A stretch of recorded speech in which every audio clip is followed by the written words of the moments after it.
Assalamu alaikum wa rahmatullahi wa barakatuh. Welcome to another episode of Did You Know with Shuraim. A lot of people today, alhamdulillah, Allah has honored them with either popularity, and unfortunately they have been placed on a pedestal. And guess what? This pedestal, no mercy lives there, only the expectation of perfection. But before we begin our session for today, stay tuned and we will be right back.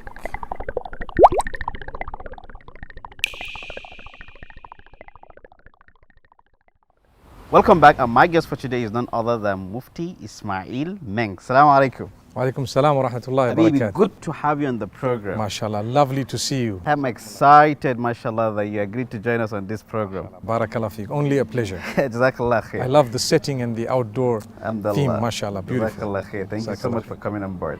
You know, alhamdulillah, Sheikh, you've been giving a lot of talks, you go here, you go there, and you have attained a level of popularity that everyone knows you. And every time we go out, people want to take a picture, people want to do this with you and the likes of it. And sometimes, I wonder how you cope, right? But before we go deep into this conversation for today, tell me, how did you become famous? Subhanallah, Bismillah ar-Rahman ar-Rahim. That's a very interesting question because many people don't realize that I started years ago. I graduated in 1998.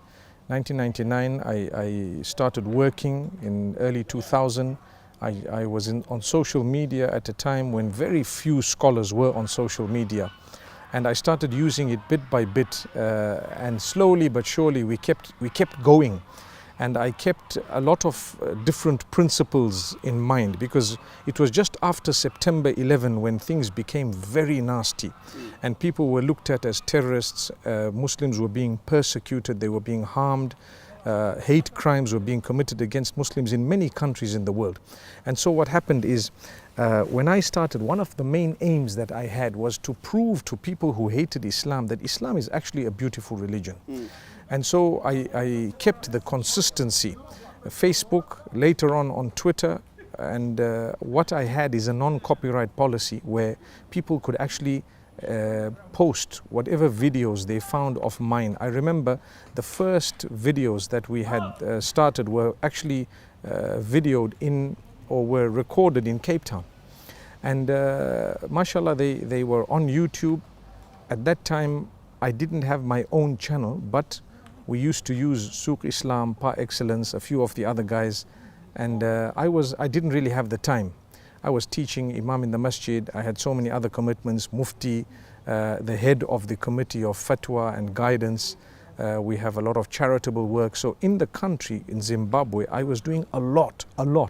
And at the same time, there were many radio and TV programs that kept beaming the lectures. They would mail me asking me, can we use your content? Because there was very little content, English-speaking scholars at the time. I'm talking of 2003, 4 and 5. And it started growing, but there were very few. Someone from Africa, I think there were Ahmed Didat is someone who really worked very hard. In fact, I was the one who led the Janaza prayers of Ahmed Didat in 2005. And I remember he gave me some advice to tell me, if you want this work to reach the whole world, don't copyright it. And at the same time, speak to a broad audience. So alhamdulillah, I followed that guidance, and slowly but surely I became a very popular person. Today, when people look, firstly, they don't know my age, they don't know when I started, they don't know how hard it was to actually get to where we got to, and people just swipe at you, sometimes they attack you, they think that you might have been a person who just became famous because of one thing that went viral, whereas in my case, that's not what happened. SubhanAllah. You know, before I began the program, I was talking about how a lot of people who are popular are put on a pedestal, and on this pedestal, no mercy lives there, no compassion. And you know, when you just spoke about how people talk about this and talk about that, and just swipe and think that, oh, you became popular overnight, not knowing that there's a lot of hard work that has gone into this. Tell me, how do you deal with so much hate out there? Because every time there's a video out there, Someone is saying something about you. Someone is saying this. Someone is saying that. You know, even the video we posted live a few days ago about you driving. So a lot of people are saying so many stuff. So how do you cope as a person? Because I know you're human and you're not an angel, obviously. Look, I want to tell you, I've been grounded with great tarbiyah. I owe it to my parents. I owe it to the surroundings. I owe it to those who brought me up. Great tarbiyah. We are nobodies, actually.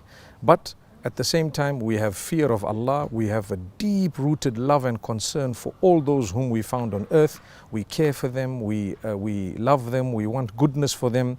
We respect them. And we understand that success is in the hands of Allah. If Allah wants to give you success, if you asked me years ago that where do you think you would be in 10 years, I would never be able to guess.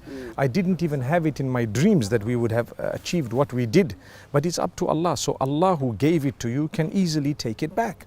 One of the things that I have found is when your grounding is solid and you have a great character and conduct from the very beginning, someone has disciplined you and they have brought you up in this unique way. I think what happens there is you don't take people who say negatives against you seriously because you know they don't know you. They definitely don't know you. I give you an example. Sometimes certain clips go viral. If they are negative, the person who says negative things does not follow you. They haven't seen the other clips because those clips may not be viral. They haven't gone back and seen. They say, you don't talk about Palestine, you don't talk about this, you've never done this. I mean, they don't know. I probably have. In the case of Palestine, I definitely have. They may have heard one or two things. They might have heard a misconception. They might have heard someone talk about me whose own reputation is actually so terrible that they don't even have the right to talk about someone else. Recently, there was a brother who spoke about me, and really I pitied him. People said, why don't you make a video to respond? I said, I don't mind, I don't mind what he said, leave it, because if people want to believe him without doing a background check on who he is, then it's their loss. I can't carry on trying to tell people, oh, I'm a good guy. You either know it or you don't know it. If you don't want to follow, please unfollow. There we are. It's as simple as that. We will do the work for the sake of Allah. If Allah wants that benefit to reach you, it will reach you. If He doesn't want, it won't. So if you think I'm a bad and evil guy, it's up to you. I don't think I've ever harmed you. I don't think I've hurt you. I don't think I've done anything negative against you. And that's it. So those people who think this guy is evil, they should ask themselves, has he hurt me? No, he hasn't. Has he? And if I've heard something that he's hurt someone else, I need to verify that. Because most probably I'm involved in charity in a humongous way. I've supported so many charities and I'm involved with a particular charity, Abdullah Aid, and mashallah we've done so much more. Not only the charity but even the work I do back at home.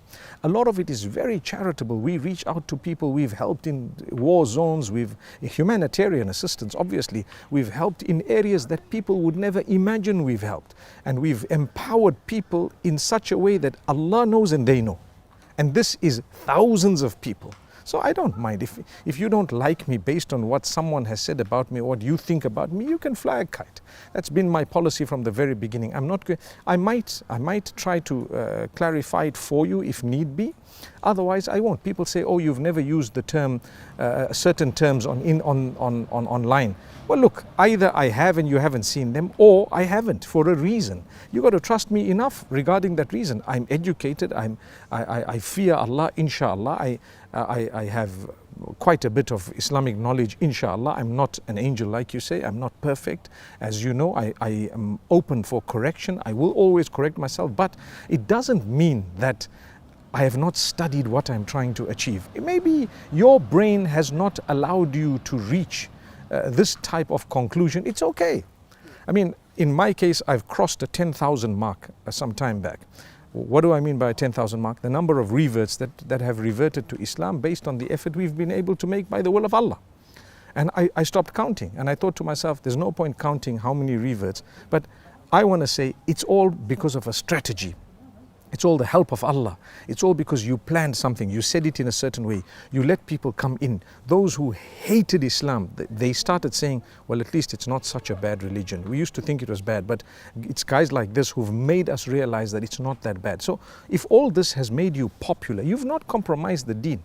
People say, oh, scholars for dollars, people are making money. If anything, I have contributed more money than I've made And when I say then I've made, I mean we haven't made a penny out of the da'wah, and it's a fact, not out of the da'wah, not at all. But subhanallah, if people think that, it's because that's what they're accustomed to. They don't have the discipline we've had. They don't have the upbringing we've had. They don't have the understanding we've had. People want to know, how do you earn? I don't need to tell you how I earn. Did I steal your money? No. If I didn't, then please stay out of the way. If I stole your money, you can talk about it. But I have not stolen your money. That's the thing. So people want to know, how do you earn? How did you whatever? It's none of your business. If I really would like to tell you, it's okay. If I don't, I'll tell you, listen, brother, I don't need to let you know. I'm not doing anything haram, and I didn't do anything to steal from you. So then you have people hating and saying the man is probably eating and he's stealing and whatever. Wallahi, it's up to them. Like I say, if anything, we have helped and assisted. And that's how it's grown, by the will of Allah. And I've been consistent in the method. I've been consistent in what I've said. Of late, we know what's going on in Gaza. It's unacceptable. It's genocide. For me, I would term it a Holocaust, in all honesty, because that's what has happened. And it's still happening, and it is shameless, and it is unacceptable. So I have spoken about it more than any other atrocities that have been committed in my life. Because to me, it's the worst thing that's ever happened in front of my own eyes. And it's a cause that belongs to the entire deen of Allah subhanahu wa ta'ala, not just me. So, and I've done this from a very long time. It's just become louder right now. So people might be surprised, oh wow, this is not really the guy's way. Well, there you go. There are certain things that you have to make an exception for, and there it goes. If you lose a few friends for that, you lose a few people. So what? It's okay, it's fine. But I'm not going to stoop to the level of others who are screaming and yelling, yet they are not educated Islamically, nor are they educated in the understanding of how to spread the deen of Allah, nor are they educated in a worldly manner that has resulted in their success. So if anything, I know what I'm doing. We have strategy. I see people new, freshies in the da'wah. When I say freshies, I mean guys who are not yet graduated or just graduated now, and they start swiping so badly without realizing we were where you are now, 30 years back, literally, 25 years back, you know. And we also were a little bit hard and harsh, and we've learned a lot over time. We're much more accommodating of that which we can accommodate. And we don't just takfir everyone and tabdi' everyone, and we don't just swipe at everyone, no matter what. We pause, we wait, we watch, we see, we study, we give people a chance, we talk to them, we'll interact with them. And there we go. For a person like me to interact with others is very, very important. Others meaning people of different faiths, people of different sects. I will, if I believe that my contribution towards them may bring them towards Allah subhanahu wa ta'ala, it's my duty to interact with them. So it's not on a level where I'm appeasing or I'm actually supporting them. No, I'm giving them the da'wah. I'm calling them towards Allah. So as a result of all of this, you will always have 10 million people who love you to bits and 100 people who hate you. That's roughly the ratio. Those 100 might be vocal, they might be loud and so on. It's okay. It's wallahi, it's one of those things. SubhanAllah, Sheikh, this is really amazing, and you know what you just said. SubhanAllah, it's eye-opening, quite right? deep. To be honest with you, you know why I say this? Many of those who are da'is and in the field, like yourself, you will face hate from your own brethren. There are sometimes people who talk about me whom I am surprised that they are saying it, because they are supposed to be people whom I have either assisted or helped or I've never harmed. And some people who claim to be close to you. You know, people enjoy, and I've seen this, in communities that I've known, I've come across people who pretend that they are your friends, they are your relatives, and they enjoy attacking you. Whenever there is something negative, they'll forward it to the whole world. Do you think I don't know? Sometimes I get to know, but I just say a prayer and I move on. I laugh. Say there's one more that's dropped, you know. I feel sad for them, because whatever Allah's written for me is going to happen, whether you say what you want or you don't say what you want. And what Allah's written for you is happening right now. Look at the negativity. What answer are you going to give Allah? I spent my time forwarding messages against this sheikh or that sheikh when there are millions of people whom we have helped by the will of Allah subhanahu wa ta'ala to come on the deen. Because of one or two misconceptions you have about me, and you go around spreading it, you start causing doubt in the hearts of people who are already on the faith, and you don't mind. So that will come at a price that you and your children will pay. And so I just feel sorry for them. And this is why I say people sometimes enjoy attacking a popular man. I remember I was knitting once, teaching my daughters how to knit. I know what I'm doing. There is nothing wrong in teaching your daughters how to knit. I didn't teach my sons how to knit. If you know what my sons know, if you know what my sons have learnt, you will be shocked, because I can't even talk about it. So to be very fair and honest with you, I have 8 daughters, and if I was teaching them how to knit, you should thank Allah that at least I'm teaching my daughters how to knit. And yet I had people whom I thought these were people who were involved in the da'wah, doing their thing. They took turns to attack me one after the other and say the nastiest and dirtiest things. I'm not mentioning it because I'm holding it against them. These brothers, I love them for the sake of Allah. They are doing some good work, I hope, and may Allah grant them further success. But I'm saying it because it was their downfall, not mine. It was their frustration, and wallahi it was.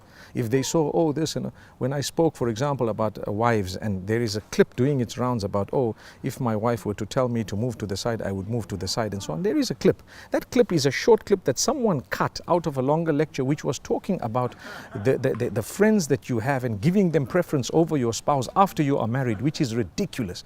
Your spouse comes before your friends, no matter what.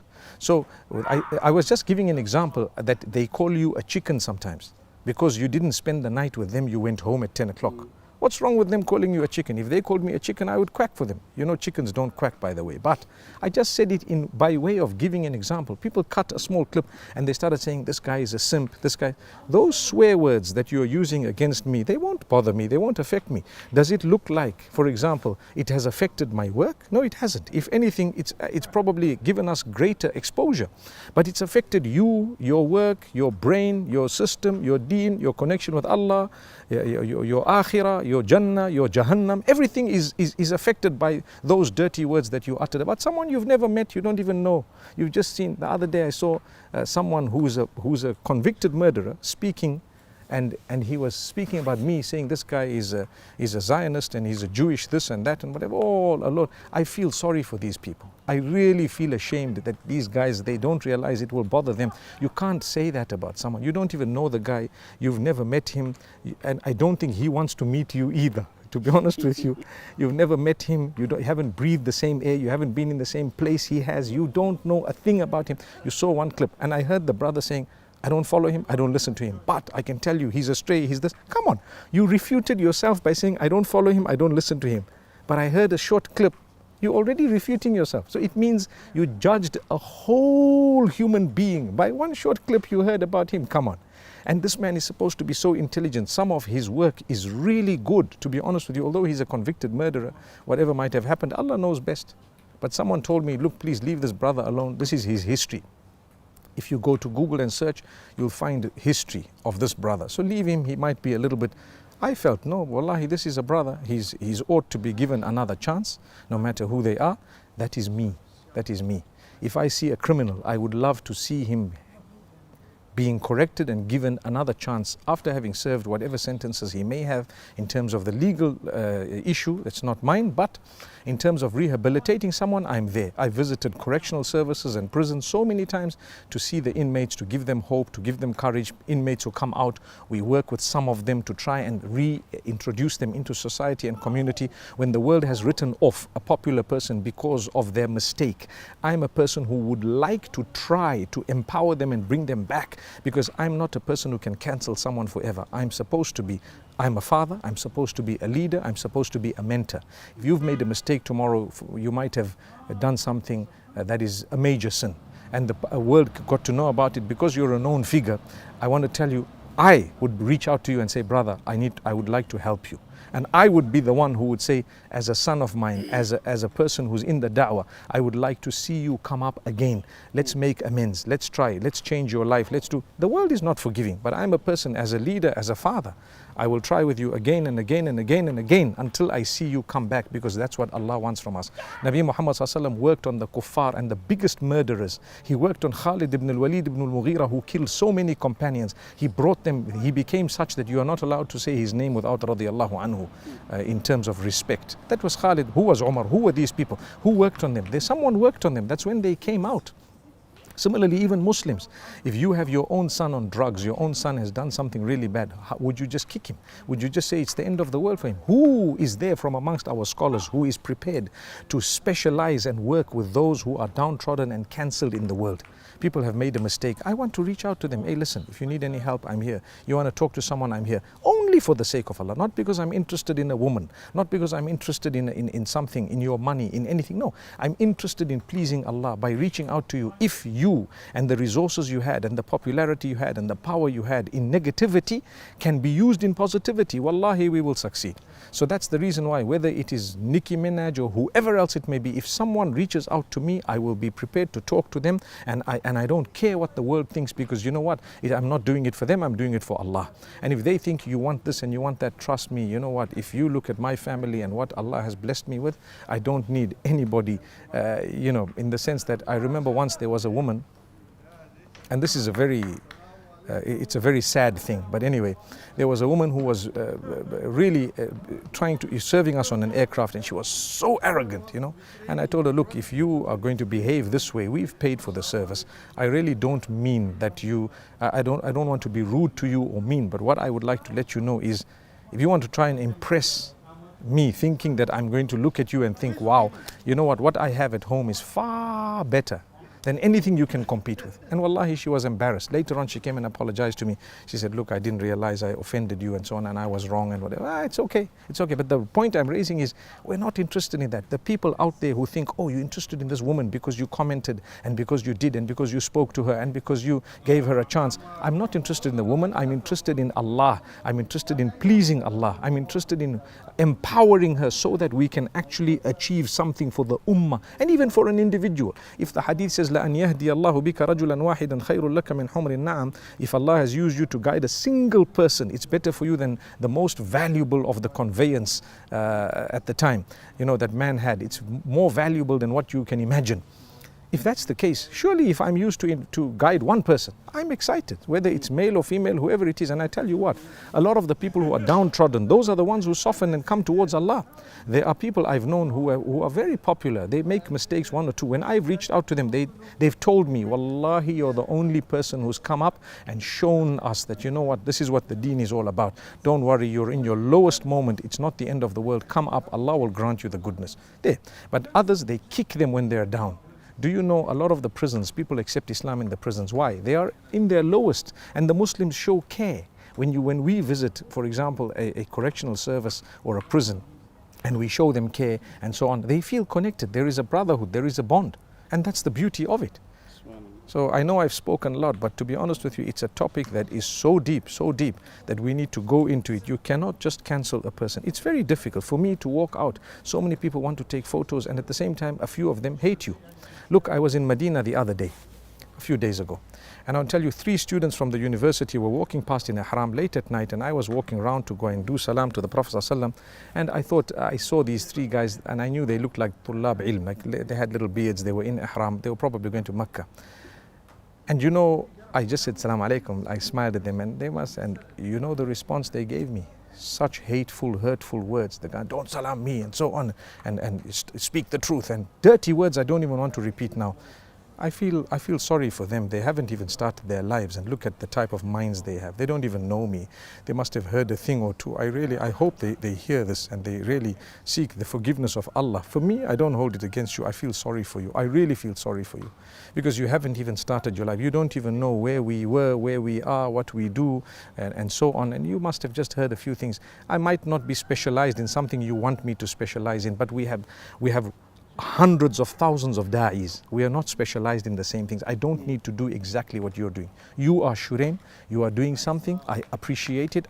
Every time, I'm sure you're a witness, I try my best to empower you, even with my own words. Sometimes even, if I can say it, at a time, I try to even support you financially in order to ensure this happens. Am I right or wrong? 100%. Who would believe this? Who would believe that there was a time when I promised and I pledged, and did I fulfill the pledge? You fulfilled it. Thank you. At a time when you were, starting out and a bit of a struggle here, and I said, Shuraim, don't worry, I will give you this. Every month I will give you something. Subhanallah. I don't know how it came out here, but here it goes. People don't know we have tried to empower as many people as we can.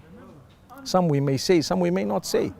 And here you get students, guys who are just studying at the university. It is the same university you graduated from, or wherever they were from. Allah knows best where they were from. But the words, you're my brother. You are in ihram, you're going for umrah, you want the forgiveness of Allah, you're not ashamed of yourself. Do you not realize your heart is dirty, filthy? You need to go back and wash your heart, my brother. Cleanse it against your fellow believers, people who are serving the deen of Allah. I told you that, alhamdulillah, we've crossed 10,000. And I'm not saying this out of pride, but I'm letting you know. We've crossed 10,000. What did you cross? We've crossed 10,000 reverts, converts. What did you cross, my brother? You see, another thing is, I know millions of people have said we've benefited. So alhamdulillah, I might have a soft approach. Alhamdulillah, well, it works for some. I would expect that after they come closer to Allah, they would go for someone who has a slightly harder approach with perhaps more depth knowledge on specific subject matter. It doesn't make my work irrelevant. I am a very important component of the grassroots level in my own circles, according to what Allah has blessed me with. So I should acknowledge it and thank Allah for it. And at the same time, people want to take photos, so sometimes it's difficult. I know, I like to say, while I'm walking, you can take pictures as much as you want. If you're going to stop me, it's going to be a problem. So try not to stop me, take pictures as you want. Sometimes people say, oh, you've taken a picture with this woman, that female. My brother, we are walking past, there are men, there are women, things, they are right there. Sometimes they will snap a shot and so on. Okay, call it my weakness if you want. And if you don't want, if you really want to find an excuse, you could find an excuse. There is no khalwa. There's always a third, fourth, fifth person. There's a crowd. It's in general public. Someone wants to just have a memory of the fact that they met you, they passed by and so on. I would respectfully hold them at a distance and perhaps take a picture, not because I love the person, I want to develop a relationship with the person, I'm in touch with the person, I even know the person. Not at all. That's a dirty mind that thinks that way. We've taken millions of pictures. What is it for? It's just so that these people feel that, you know what, someone whom we've benefited from for a long time, alhamdulillah, I met them and I have a picture of them. A lot of people tell me, old people, I've never taken a picture in my life, but I want to take a picture with you. And I see the uncle is shaking, he doesn't know how to take a selfie. I take it from him and take the selfie for him. Not that I'm any saint, they know that I'm not. They know that I've always said, when we have the biggest crowds that I've seen in da'wah, in Africa, for example, and when we've spoken in those crowds, I've said in the crowd, and it's online if you want to hear it, that I'm a nobody. Don't think that by you shaking my hand, something's going to happen. Don't think that by you taking a picture with me, suddenly you're going to get paradise. I am just a human being like you. I've said it, I've clarified it. If you didn't hear it, it's not my fault. Like I say, this video we have, for example, this interview, some clips of it might go viral, some might not go viral. If a person's heard a viral bit and not the non-viral bit, it doesn't mean we didn't say the rest of the things. We said whatever. And if you're prepared to listen to the whole thing, you listen to it, mashallah. We come to Africa. Africa is not a joke. You know how we struggle. Traveling from place to place, sometimes food, sometimes you are sick, you are unwell, you have malaria, you have diarrhea, you have whatever else, you have weakness, fatigue, so many other things, the weather, the sweating, the flights, the cancellations, the delays, the change of this, the change of that, people, whatever, so much. We endure it for the sake of Allah and for the sake of the da'wah. People think, oh, these guys must be sitting calm and relaxing. My man, once a year, I'd like to go for Umrah, at least with my family. Who facilitates it? Did you pay me for it? Did you give me that trip? Did you ever sponsor my entire trip for me and my family? No. So please keep quiet and do your things. Either make dua for the goodness we're doing, and the rest you can do on your own. But don't come and harm us. Don't harm us. If you really care, you would tell me, brother, I'm going to buy you a house, I'm going to buy you a car, you and your family, one holiday a year, we'll sponsor it to the highest degree. That's what's called, perhaps I might say, oh, mashallah, thank you for thinking about it. We are still waiting. We don't expect it. We don't want it. I'm only giving you an example. And then when we do it with our own money, people have a problem. Where did you get the money from? Where did you steal it from? Oh, who are you? Your mind is so dirty, you're probably running behind it. I promise you, when you work for Allah, Allah opens the doors for you in a way you wouldn't imagine. May Allah make it easy. I mean, Jazakallah khair, Sheikh. This is really, really deep, subhanAllah. I don't even know where to... Touch the nerve, my brother. May Allah bless you. Jazakallah khair, Jazakallah khair. You know, we have love for the entire ummah, and we have love for those who are on the right path, and those who are astray, we have enough love for them to try and work on them to come with our own soft strategy. It's one of the strategies. There are other people who have hard, harsh strategies. Perhaps they impact also on others. I appreciate them. The other day I was sitting with Brother Muhammad Hoblos in Medina Munawwara, and I told him, my brother, your approach and the way you know, he speaks loud and he hits it to the point and he cracks it, he doesn't care. It is a very important approach in the sphere and in the field of da'wah, because it impacts thousands of people who are only affected by that type of approach. That doesn't cancel my approach, nor does my approach cancel his approach. There's customers for all. And when I say customers, we're talking of those people who are going to be impacted by the da'wah. There are millions of them. Your reward is with Allah. You will see it the day you go to the akhirah. May Allah bless you. I mean, ya Rabbi. So you spoke about how you have about, 8 daughters, right? Yes. And mashallah, I know you have like a lot of other sons as well. Your kids are also online. They go, they see what is happening and likes of it. How do they feel seeing their father being, Attacked, assaulted and attacked by everyone? Have you ever had this conversation? Yes, with we them? have had the conversation a lot of times. Actually, it's a pity, because sometimes we've had to change schools because of attacks of the children. Some of my older children, we changed schools because of how they were being treated by some people who were really bullying them. And because they were wealthy, they came from wealthier homes, the school didn't really do anything about it. So we just changed and we adjusted. It affected, obviously. Up to today, you do have people, like I say, from every million, you have maybe, from every 10 million, you have 100. But those 100 are a bother, and it becomes louder because people online are sitting doing nothing. Everyone is a sheikh today, and they don't realize that you've actually, just sold yourself to a popular person who really doesn't know and he hasn't even studied. So a guy like me, when the young watch, they say, oh, this is the guy. They don't even know where you are, where you studied, how old you are, when you studied, how you studied, because there are others who came far later on who claimed that, oh, these guys know nothing. Yet they studied with scholars who were the students or the students of those who taught us. So it's a crazy thing. No problem. But what I say is, yes, the family does get affected. I remember with my wife, there was a person who kept on messaging her and swearing her and insulting her until she had to close her accounts and so on. And they were claiming things. Someone was claiming something, and then someone said, we're going to do magic and we're going to do whatever, all sorts. And we trust in Allah. So there has been a lot that happens on a constant basis. One of my sons told me, I don't want to follow your footsteps because look at how much people say negatives. I said, well, have you ever seen the positives? They say, yeah, well, I see the positives, but why should I bother? Well, if you're going to serve society and community, you have to be ready to take flack from the same community. You look at my community in Zimbabwe, I don't, let me word this in a beautiful way. My own community in Zimbabwe and even in parts of South Africa, I don't expect anything from them. I don't expect them to support me the day that I'm down. I don't expect them to help me the day that I need that help. There are a few people, but I still don't expect it from them. If anything, I would expect them to join the bandwagon of negativity. The day the negativity comes, they will gleefully say, wow, look, did you see what happened to Menk? Did you see what this guy just said? My own community would do that. And I would expect it from them. That's why when it happens, I'm not surprised.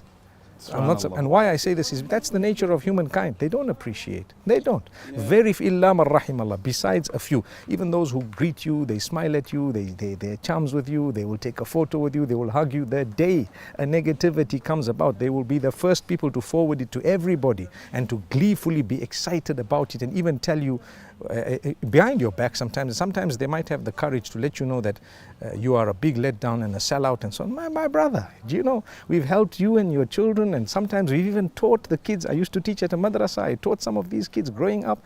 I've had that. I've faced community members who are pathetic and ridiculous. With me, I have something in me known as wafa. If you have done good to me today, I will never forget that good until the day I die. I visited India for a day trip, part of a day, in order to meet 8 or 10 laborers who have fed me while I was in Medina Munawwara a few times when I was a student. And I went recently, I visited India. The same applies.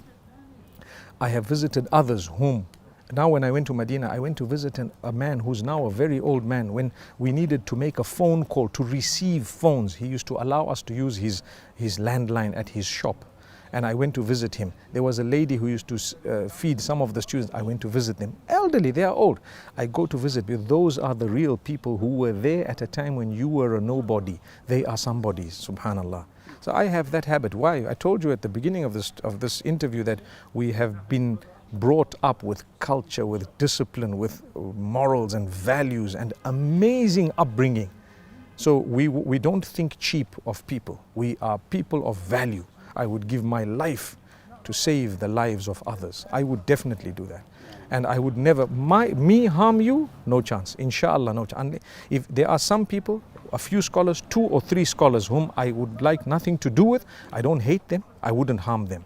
But I would like nothing to do with them because they have harmed me so many times. I just keep a distance. If I met them, salam alaikum, wa alaikum assalam, and it stops there. That's it. You have to protect yourself. Another thing is people sometimes ask you, we need a program. I don't have the time for a program. They say, oh, now you are too big, now you are too famous. My man, today someone was asking me, in October, we need you. My October 2024 is over.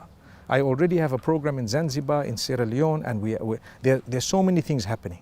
I can tell you what's happening in October by the will of Allah. So you say, but how could it be over? To October 2024. I'm sorry, it is. So I'm very sorry, it is over. So if you think I'm avoiding or I'm whatever, there. And secondly is if I don't want to associate with this particular organization or I'd like to give preference to another, it's my freedom. I don't need to. There are young people who say, no, we'll just phone Mufti Menk, get him for this fundraiser. Maybe I don't want to be a part of that fundraiser because I don't know how and where it's going to be used, and you won't even allow me. You might raise 20 million, 10 million, 1 million, 100,000, 20,000, and I don't know a thing about it, and I was involved in fundraising.